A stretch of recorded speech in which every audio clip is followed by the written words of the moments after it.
All right, first off, I want to say all praises to Yahawah, bahasham Yahawashi, bahasham Qudash.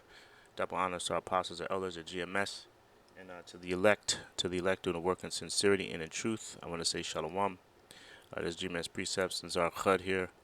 And real quick, I want to go into this scripture here in Corinthians, 1 Corinthians, the ninth chapter. I'm gonna just go ahead and read it. Pretty much is going into diligence, man, and having your priorities set. And this is something that we all have to do. If you call yourself a follower of Yahawah, bahasham Yahawashi, we all have to run a. It's a thing of a spiritual fight. You know, it's a spiritual battle. All right, and this is something this is the job, or this is the task at this is a task that was given to us by Yahawah Bashim Yahawashi, because he went through this. He went through a spiritual task, a spiritual fight that he had to go through. Okay, so we have to bear the same cross as what the Lord went through. We have to bear our cross. Okay, and it's like I said, it's it's a fight, but it's a spiritual one. It's not a physical fight. Okay. All right. So this is 1 Corinthians 9 chapter. The point is here, but I'm gonna start at 24. It says, "Know ye not that they which run in a race run all, but one receiveth the prize. So run that ye may obtain." Right. Um, and this is something that we spoke about. I remember a few camps ago we spoke about this. How Jake, um, Jake strives for these worldly things or these worldly prizes. Matter of fact, I'll get into that in the next verse. So let me read this again. It says, "Know ye not that they which run in a race run all, but one receiveth the prize? So run that ye may obtain." Right. So a race is basically, however many people, it could be 5, 10, or whatever. The point of the race is to run and to win. The first person that runs across that dotted line or that stripe or that rope, the first person that crosses that is the winner. So this is in essence what an elect is trying to do. They're all running the race to win, and that ultimate prize is deliverance. You see? But in order to run that race, you have to dedicate yourself physically, right? It takes a lot of training. You have to build up your physical body to be able to run fast or to run a long race. Okay, whether depending on what type of race it is, you have to be able to hop all the hurdles. You see, all those things could be um, used as an analogy of life. You see, you have to train yourself to be able to hop over the hurdles that are in front of you, right? But the main point of a race is to win, is to be first to cross that line, and to win. It's not to lose. You see, so that's the mentality that you have to have in the truth. The point of obtaining this knowledge and going out there and preaching it to the world is to be able to is for deliverance, is for that ultimate prize, which is deliverance. You see, that's why in Matthew's he said, the Lord said, uh, he that endureth unto the end shall receive what? Shall receive salvation. You know, or it says he that runneth, he that Let me just get it because I'm butchering I'm butchering it, and we'll go back to this. Matthew's 24. Endureth, he that endureth to the end shall be saved. That's what it is. But I'll read it since I'm here. It is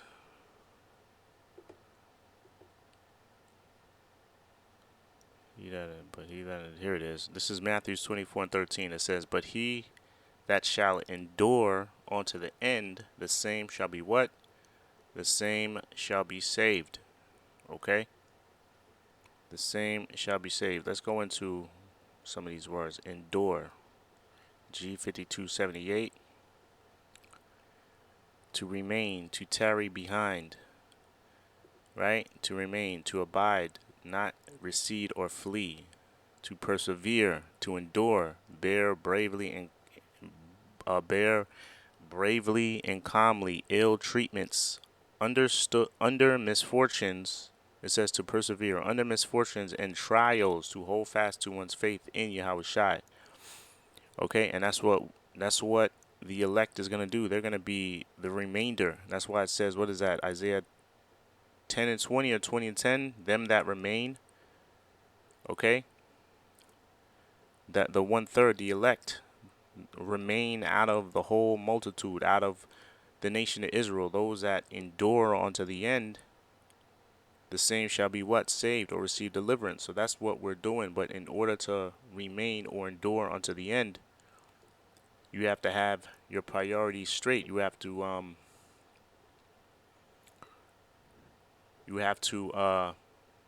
be able to fight, and it's mainly a spiritual fight, right? It's mainly your spirit against the flesh.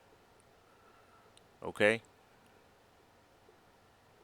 Okay, so let me go back to Corinthians. It says, know ye not that they which run in a race run all, but one receiveth the prize? Right? And that one that receiveth the prize represents the elect. All right? 144,000, the elect, the 1/3, the elect. Those are the ones that receive the prize. So run that ye may what? Obtain. Because that's what we're all here for. We're all here to be able to endure unto the end and receive that ultimate prize, which is salvation and deliverance. Okay, and the kingdom.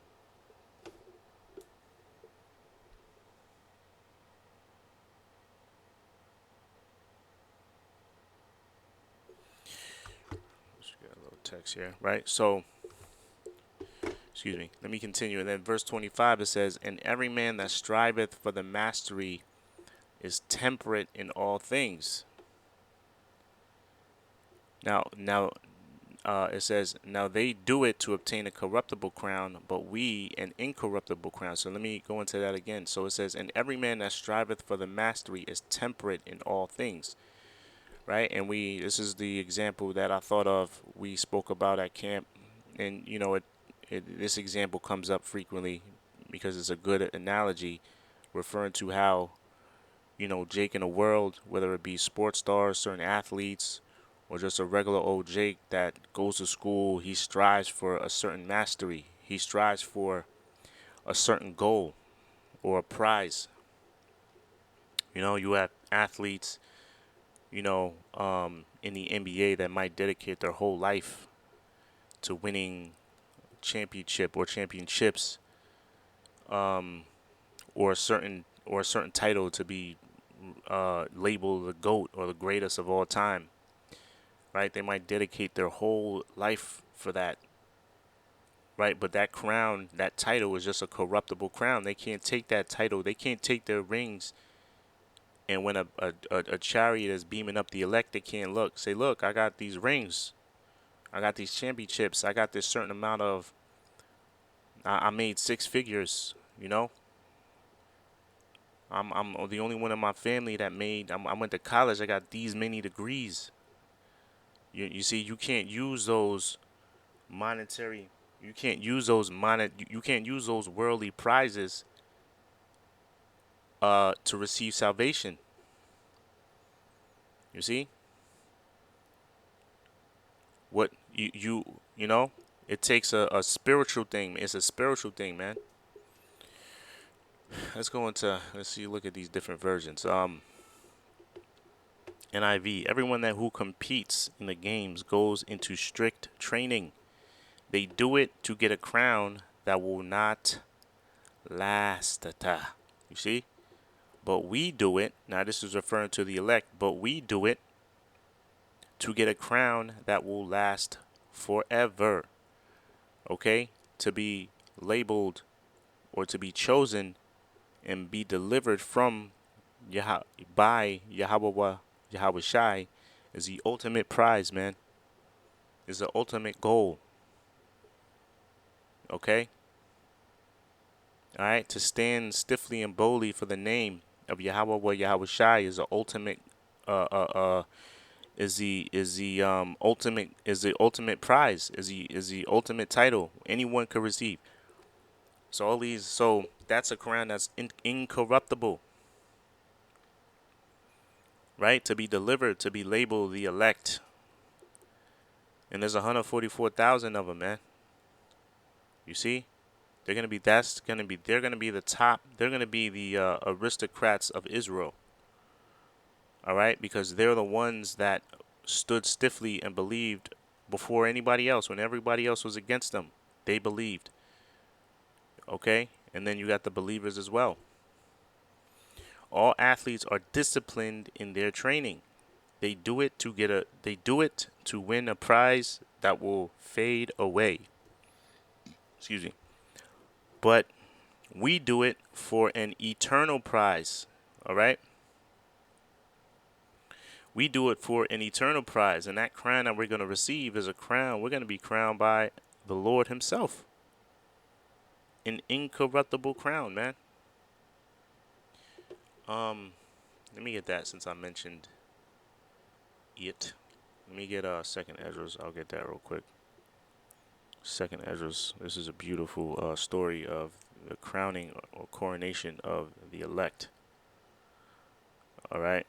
This is a beautiful vision of the elect being crowned by the one the world ignorantly calls Jesus. You see, but he's known as Yahawashi. I'll read this whole thing, right? I said, I Ezra saw upon the Mount Zion a great people whom I could not number, and they all praised the Lord with songs. And in the midst of them there was a young man of high stature, taller than all the rest. That was Yahawashi, and upon every one of their heads he set crowns, and was more exalted, which I marveled at greatly. You see, so he's making a difference. There was a difference between the ones that were crowning them, Yahawashi, and the ones that were being crowned. So I asked the angels and said, Sir, what are these? And he answered and said unto me, These be they that have put off the mortal clothing and put on the immortal. Okay?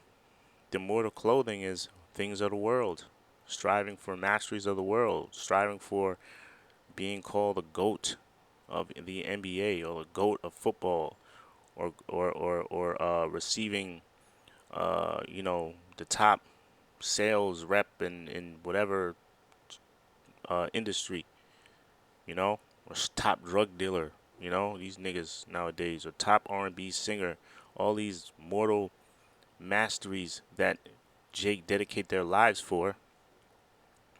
All those things are corruptible because you can't bring them in with you into those chariots. That's not what's gonna deliver you.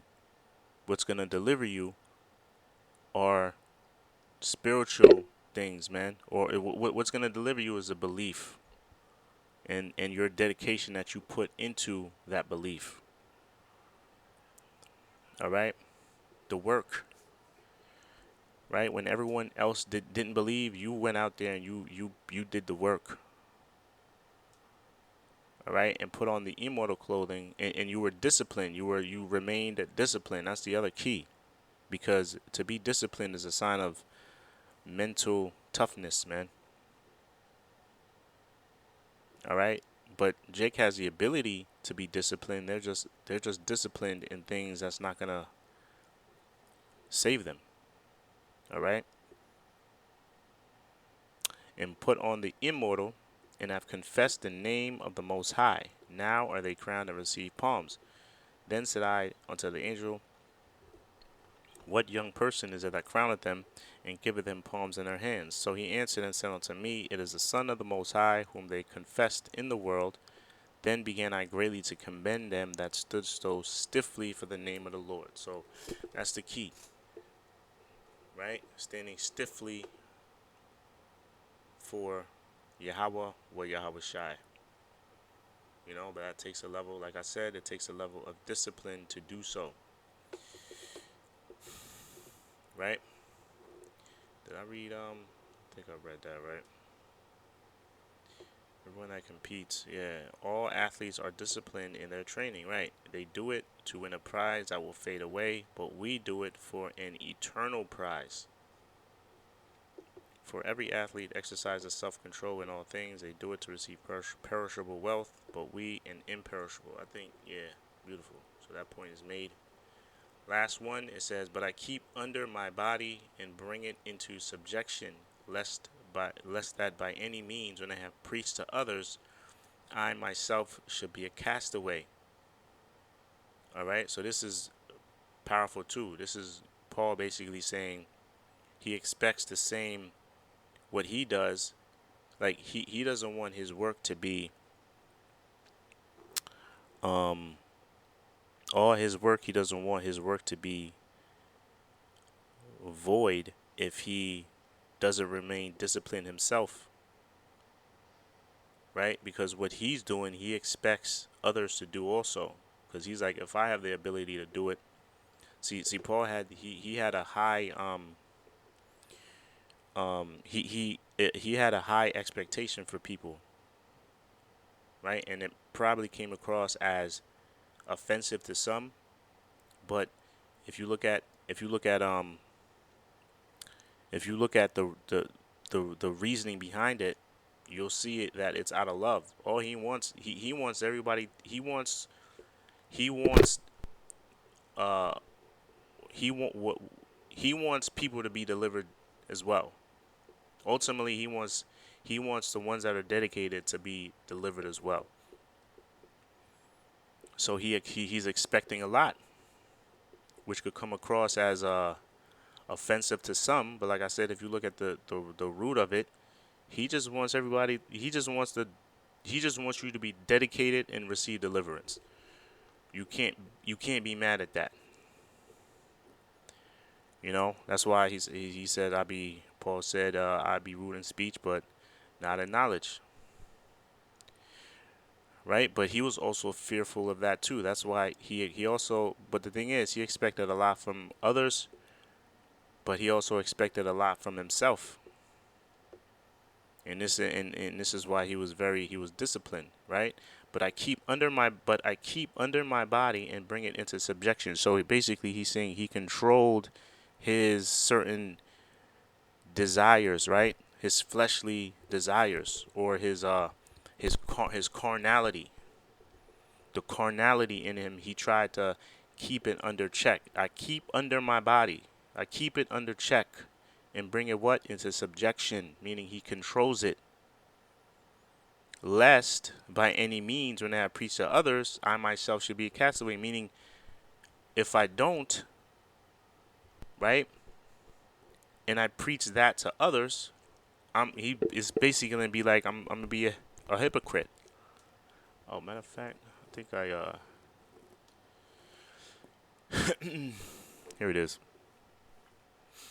Let's go into this. It says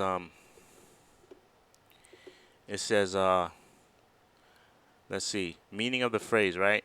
In that last verse, Paul wrote as a metaphor to the Christians who struggle with self-discipline. It says, I keep under my body. It says, using an athletic analogy, Paul emphasizes rigorous self-control. Just as a runner or boxer endures strict discipline for a temporary prize, Paul maintains spiritual discipline for an eternal reward.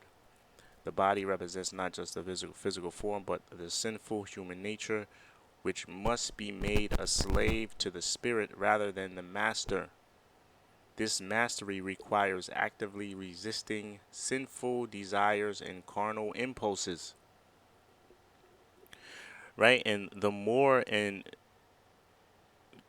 this is the thing, right? The more you resist sinful desires and carnal impulses and resort to spiritual desires, right, and spiritual impulses, it'll be easier to resist the flesh. You gain more power when you resist sinful desires and carnal impulses and revert to feeding what the spirit requires. It becomes easier to do that, and then you get more power in that.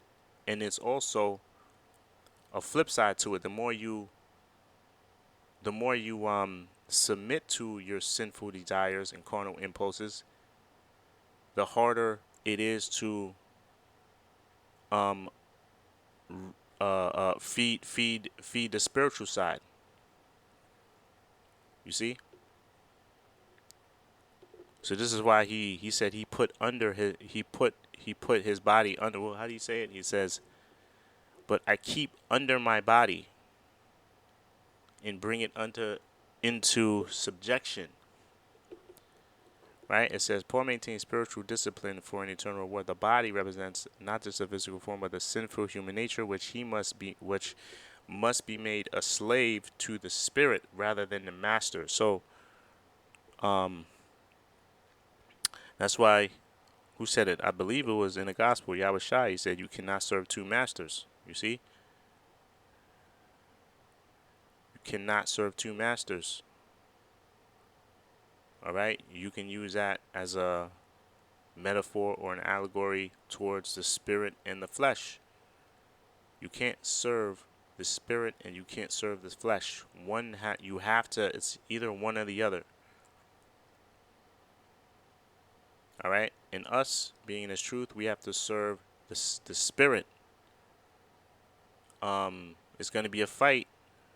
So there might be times you might submit to a desire, but you do that too much, it's going to be it's going to be a punishment for that, man. And it's going to be it's going to become easier and easier to submit to these desires the more you do it. Okay? Lest I myself should be a castaway. Paul's self-discipline is motivated by the serious risk of disqualification. The Greek word for castaway is adokimos, means disqualified, not approved, or rejected after a test. Paul is not expressing fear of losing salvation. Rather, he fears being deemed unfit or ineffective minister. A hypocrite who preached to others but failed to practice the same discipline of his own. You see? Exactly. It says, "When I have preached to others, I myself should be a castaway," meaning all the stuff that he's preaching to others, if he doesn't keep his body or his fleshly desires under subjection, the Most High is eventually going to do away with him. Let's see another version. "No, I strike a blow to my body and make it my slave, so that after I have preached to others, I myself will not be disqualified for the prize." Exactly. "I discipline my body like an athlete, training it to do what it should. Otherwise, I fear that after preaching to others, I myself might be disqualified. Instead, I subdue my body and make it my slave, so that after preaching to others, I myself will not be disqualified." Meaning, I subdue my fleshly desires, man, and carnality-minded lusts. And like I said, the more you do that, the more power you'll get or receive on the spiritual side. All right, but yeah, I just wanted to go into that. It was it was powerful, man. And Lord willing, y'all brothers and sisters were edified. And this is basically, have your priorities in order. And I'm saying this, I'm speaking it, as far as myself as well. This goes for myself double time because I'm saying it. And it went double time for Paul too because he spoke it also. Right? Priorities. Just have your priorities in order. Make sure you put Yahawah or Yahawashi first and everything else after. Especially considering the time that we're in. All right, that's pretty much it. Lord willing, you brothers and sisters were edified. Until the next time, to the next show. Shalawam.